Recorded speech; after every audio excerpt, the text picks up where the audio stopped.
خانه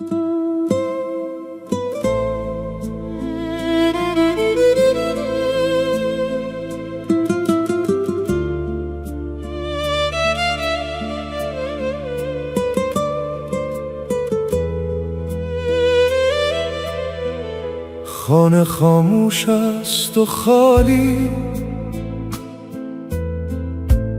ای رفیقان کجایی؟ در میان بغض شب ای بین شانان کجایید؟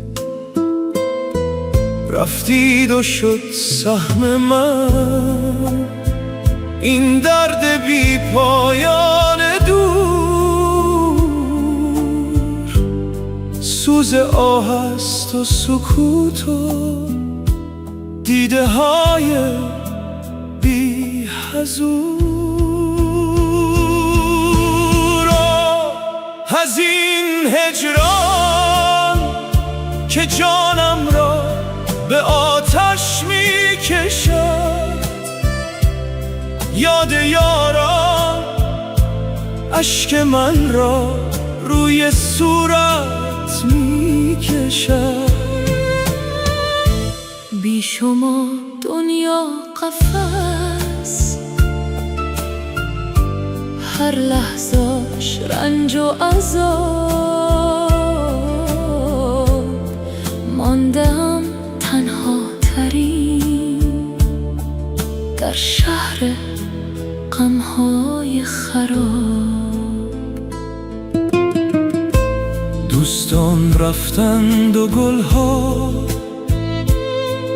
در گلستان پیر شد، آسمان آرزوها تیره و دلگیر شد. کو صدای خندتان، کو آن شب مهتابیمان، غرق در خون شد دل ما زین همه بیابیمان. رفتی و با خود ببردی نور این کاشانه را، سوختی با داغ خود این جان دیوانه را. هر شب منم با یادت و بیداریم، خسته از این زندگی، از گریه و بیزاریم.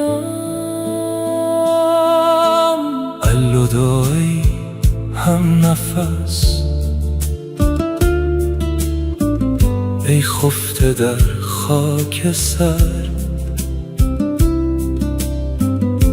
یاد تو درمان من،